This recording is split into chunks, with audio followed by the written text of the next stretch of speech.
target pemerintah untuk mencapai pertumbuhan ekonomi tahun ini sebesar 5% tampaknya masih sulit, mengingat penyaluran kredit masih terseok-seok.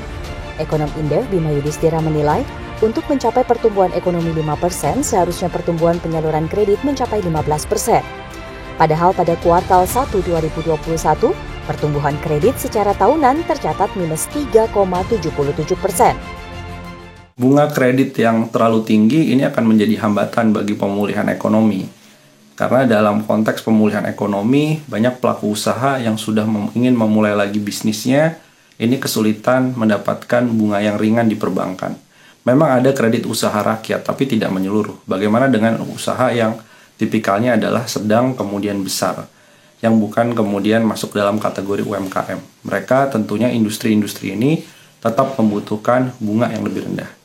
Maka salah satu syarat untuk pemulihan ekonomi agar tumbuhnya bisa tinggi, setidaknya 5%, maka yang paling penting adalah bagaimana memicu perbankan agar tidak menjadi bank yang malas, tidak menjadi bank yang bermain aman, tapi juga bank yang selektif memilih sektor mana yang memang bagus, sektor mana yang harusnya memang disalurkan pinjaman, karena resikonya sudah mulai menurun, dan pemerintah harus memberikan insentif, OJK harus memberikan insentif.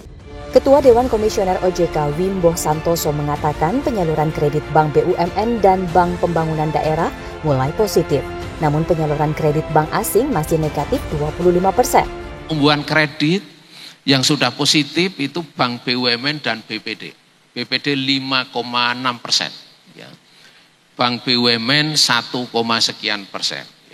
Justru bank swasta nasional dan bank asing yang balance kreditnya bank asing itu minus 25%.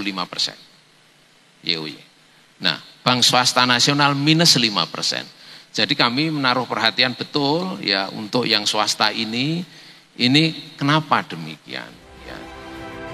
Berdasarkan data OJK, kredit perbankan tercatat sebesar Rp5.498 triliun pada Maret 2021. Jumlah itu menurun 3,77% dibandingkan periode yang sama di tahun lalu. Sementara pertumbuhan kredit paling besar yakni sektor transportasi, diikuti konstruksi dan pertanian. Ini coba langsung kita konfirmasi sama Pak Handaka. Emang benar Pak, pengusaha nggak mau ngajuin kredit untuk bantuan modal? Sebetulnya nggak mungkin ya, karena sekarang ini memang support dari cash flow ini sangat penting. Karena beberapa perusahaan yang tahu bahwa kita hanya akan suffer ini beberapa bulan dan ternyata setahun, tentunya membutuhkan dukungan itu. Dan banyak sekali, makanya saya baru saja terbuka ide, dimana kalau kita bikin broker untuk menerima permintaan kredit dan kita offer nanti ke perbankan. Karena sedemikian parah susahnya mereka sebenarnya butuh uang ya Pak? Iya betul, fee-nya murah lah, 0,25% ya Pak. Tapi Pak Handaka, mengingat sebenarnya ini kan upaya untuk penurunan bunga kredit sudah dilakukan. Bahkan BI rate-nya udah 3,5. Walaupun kata Pak Antoni ini masih lama, tapi memang cenderung lama daripada enggak. Apalagi sih yang kemudian dibutuhkan oleh pengusaha Pak? Paling tidak supaya panjang lagi lah nafasnya nih daripada nanti makin banyak PHK Pak.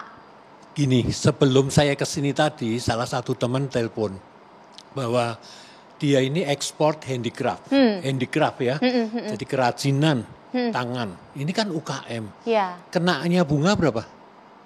Berapa Pak? Tepat 12%. Mas Rian ini 12% Mas Rian. Ini bank pemerintah, ada datanya. Kalau perlu bisa call saya, saya kasih datanya. Nah, tapi dia bersyukur gitu karena ternyata beberapa waktu yang lalu ambil dari LPI bisa dapat 6%. Jadi ini kan ada yang bermain gitu, LPI bisa berikan 6%, ya salut buat LPI. Ya, tapi yang dari bank pemerintah tadi, saya nggak sebut nama ya, nggak enak. Itu 12%, benar-benar 12%, nggak diturunkan. Pak Antoni temennya juga katanya ada yang sampai 12% ya? Iya, benar. Itu kapan ngambilnya Pak? Ya itu yang lama, kredit lama. Tapi diturunkan dong Pak. Iya, makanya minta untuk diturunkan juga tidak bisa juga gitu, tidak dikasih gitu. Mas Rian itu masih ada yang gitu. masih tinggi ternyata suku bunganya. Gak mau turun Mas Rian. 12,5% Mas Rian. 12,5% UKM padahal. Dan bukan bank buku 4 Pak ya. Iya. Buku Jadi saya bisa kasih komen. saya komen, mungkin bunga kredit itu mestinya harus bisa direview. Kalau itu harga pokok dananya adalah ketika katakanlah harga pokok dana 2-3 tahun lalu, tapi secara komposit, secara blended sudah turun. Harusnya Pak Antoni bisa minta review ya untuk disesuaikan. Nah, saya ingin sampaikan di sini Pak Andaka, Pak Antoni, kenapa pertumbuhan kredit itu secara komposit itu masih seret, yaitu tadi cuma berapa 0,3% sampai Maret, itu karena ini case-nya true story dan sudah public domain, jadi saya berani sampaikan. Sebagian corporate banking, ya customer corporate, itu mempercepat pembayaran atau pelunasan pinjamannya ke perbankan. Itu jumlahnya kurang lebih 200-an lah, ya korporasi besar.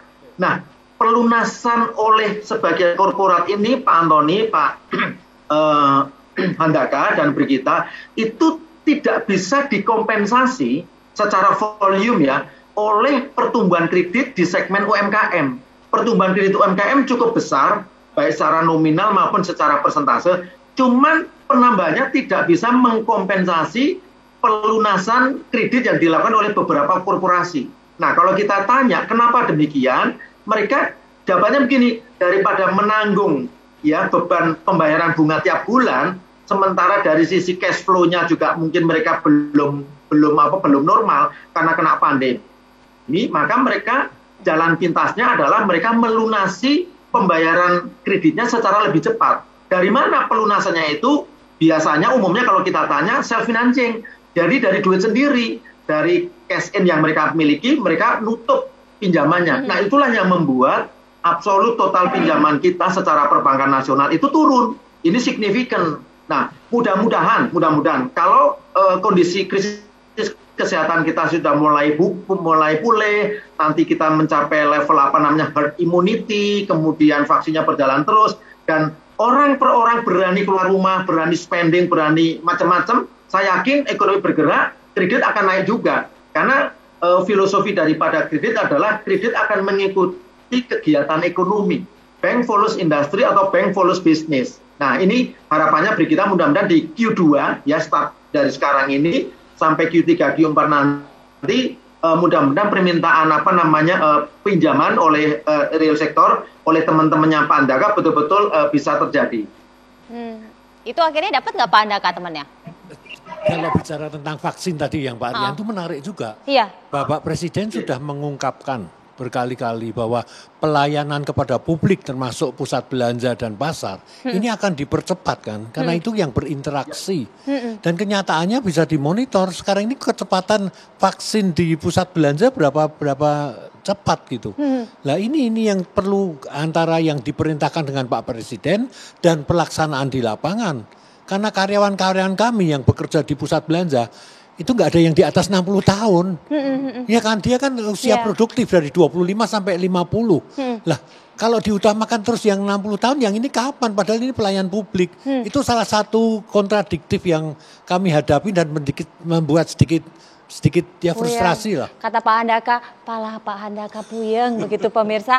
Jadi ternyata ada banyak kontradiktif dan tentunya nanti kita berharap ini pemerintah nonton saat ini bahwa ternyata kebijakan di lapangan implementasi apa yang sudah disampaikan oleh Pak Presiden banyak yang masih skip, termasuk tadi bunga yang kecolongan 12,5% masih ada padahal sudah diperintah untuk turun. Nah ini ada yang bandel. Bagaimana menertibkannya nanti kita coba tanya sama Pak Antoni dan juga sama Mas Rian. Saat lagi tetaplah bersama kami.